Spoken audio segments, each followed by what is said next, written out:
15 horas e 19 minutos, e nós vamos falar sobre toda essa polêmica envolvendo finanças públicas, veto, desoneração, criação de um novo tributo do Renda Cidadã, com Alexandre Chaia, que é professor do INSPER e diretor da Artesanal Investimentos. Alexandre, boa tarde. Boa tarde, Denise.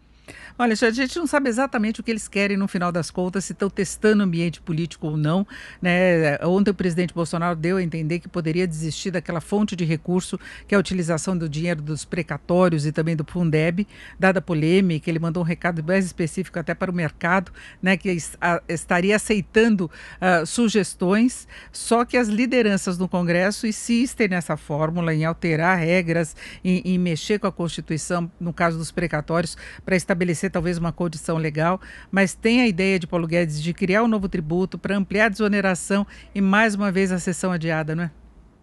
Não, adiar a sessão foi o pior dos cenários, porque as pessoas continuam vendo que realmente o Major Olímpio falou faz todo sentido. O governo não tem um plano B para solucionar esse problema de receita.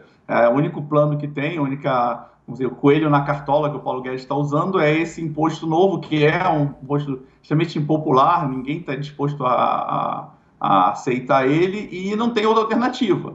Então, quanto mais você está adiando, você está mais jogando incerteza para o futuro. E o que menos a gente está esperando agora, o que menos que o mercado espera, que os empresários, dado que a gente está começando a ter essa recuperação, de alguma forma, como você estava falando, do número do CAGED, de criação de emprego, para isso continuar com uma forma mais perpétua, você vai precisar dar confiança para o empresário, falando, o ano que vem vai ser um ano melhor. E se o governo não decide, não deixa a regra do jogo clara, ele acaba gerando mais incerteza e mais adiamento dessa situação de retomada que a economia pode estar tendo. Então, eu acho que o cenário é bem negativo por conta de não ter nenhum plano. Toda vez que o governo vem com um plano para atender a essa transferência de renda, que é uma demanda justa da sociedade, a sociedade está sofrendo, as pessoas perderam renda, tem essa massa de invisíveis que realmente não estavam sendo atendidos, para você poder colocar eles para o consumo e melhorar essa perda que ocorreu desde da Dilma, onde o Brasil entrou em um processo de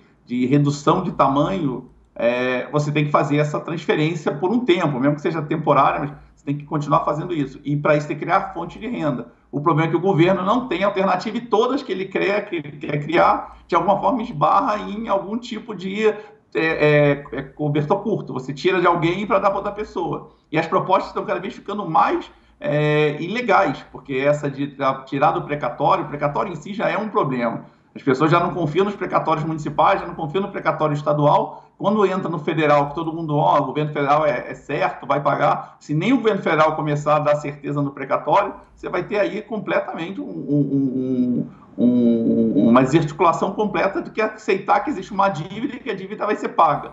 Então, essa incerteza é grande. A outra ideia de tirar dinheiro do Fundeb também não foi muito bem aceita. O dinheiro para educação é dinheiro para educação. A educação é um dos pilares para o crescimento do país de longo prazo. Você começa a mexer com esse dinheiro, vai ser parecido com o que fizeram com a CPMF na época da saúde, que era, vou criar a CPMF para a saúde e depois começa a desviar. Você começa a tirar dinheiro do Fundeb para usar mesmo que seja vinculado, que eu vou obrigar as pessoas a deixar os filhos na escola, mas com ele você está tirando o dinheiro da educação e mandando para fontes diferentes da origem, do destino dele final.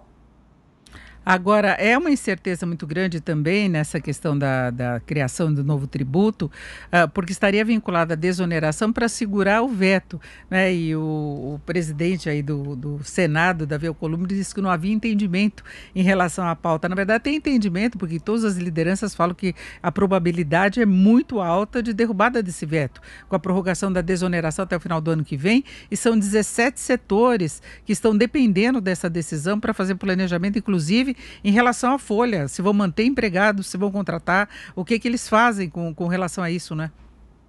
Não, o problema vamos lá, vamos voltar um passo atrás.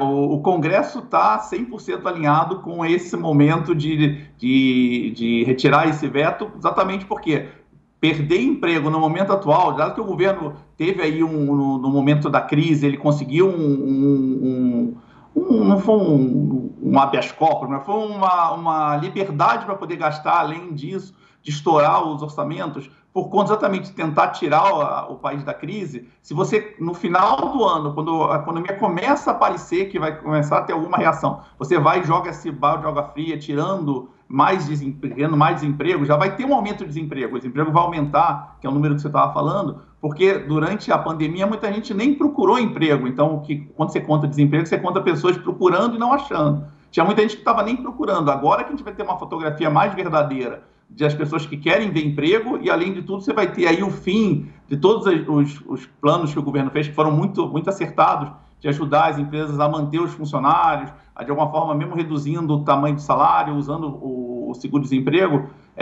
Tudo isso está acabando agora no final do ano. Então, você vai ter a real fotografia do desemprego e aí você pode ter até um repique, uma piora, uma segunda onda econômica vindo nesse último trimestre do ano e começando no ano que vem. Então, todo esse cenário negativo, se além de tudo você ainda joga mais ônus para os empresários para eles mandarem mais gente embora, piora mais a situação num ano eleitoral. Então, o Congresso está olhando não só o lado econômico, o lado de salvar o país, mas também de não piorar a situação. Eleição municipal, tem todo um jogo político para a próxima eleição presidencial, você ter a base dos municípios já estruturadas, ajuda a você começar a pensar no próximo passo, que é a eleição de governadores e de presidente. Então, não é o momento. Então, o Congresso trabalhando com essas duas camisas, a econômica e a política. Então, o veto vai ser derrubado, eles não vão deixar aumentar. Só que o governo tem que vir com alternativa, e o governo não vem com alternativa e gera mais incerteza. Não consegue nem politicamente, né, Alexandre? Porque aí gera a economia com mais certeza. Agora, a gente está falando de expectativa, perspectiva, novos planos. Agora, a gente tem os dados concretos, que é o balanço das contas deste ano. E hoje saiu o resultado. O setor público consolidado, pega estados, municípios e estatais, teve um déficit de 87,6 bilhões de reais.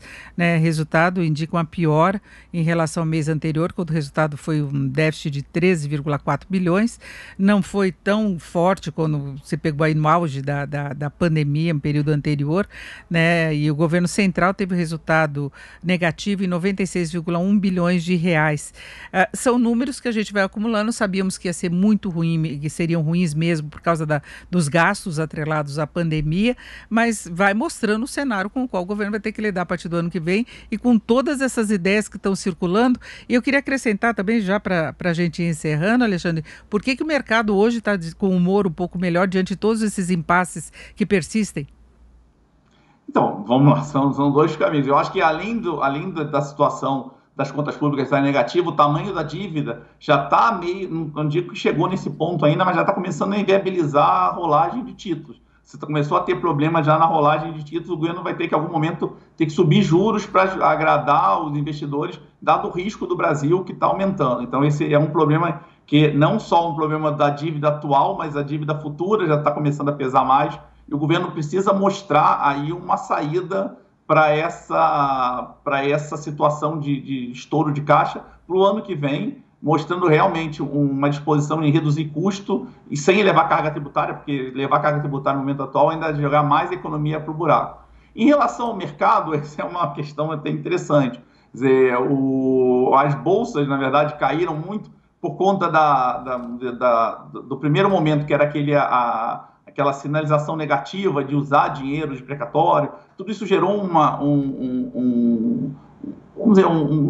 uma situação onde o mercado falou, cara, o governo realmente não tem plano e vai acabar entrando em dinheiro dos outros, vai aumentar a dívida, essa dívida vai ter que ser paga no futuro, está piorando essa pedalada que está tendo. De alguma forma, o Bolsonaro voltou atrás, ele viu que a situação não ficou tão favorável, ele já sentiu isso. E outro ponto grande parte daquela área mais radical, que era a favor de fazer medidas piores, elas já estão meio desaparecendo e o governo está entrando num modelo mais pragmático de negociação, de tentar aprovar, e o que o mercado está olhando é isso, realmente vai acontecer, a situação não está boa, tanto que a Bolsa não voltou a cair, não está mais acima dos 100 mil pontos, voltou para baixo de 100 mil pontos, que ela chegou a recuperar aí durante a crise, mas ele já começa a ver que o Bolsonaro ele tenta, mas desiste e cada vez ele está ficando com menos opções. O próximo caminho é realmente vir uma definição mais duradoura, com redução de gastos, e talvez uma alteração da reforma administrativa seria um bom momento agora, dado todo esse cenário, para mostrar que o problema, os ajustes vão ser feitos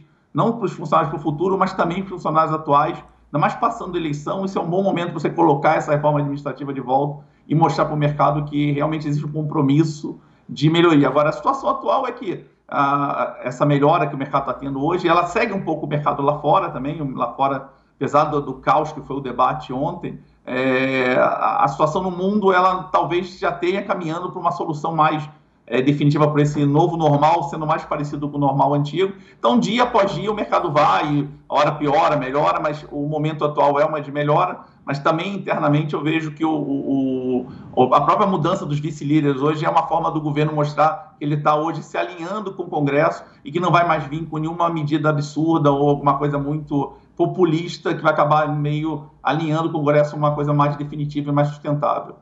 Perfeito. Ouvimos aqui o Alexandre Chaia, que é professor do INSPER e diretor da Artesanal Investimentos. Alexandre, muito obrigada. Uma boa tarde. Boa tarde, Denise.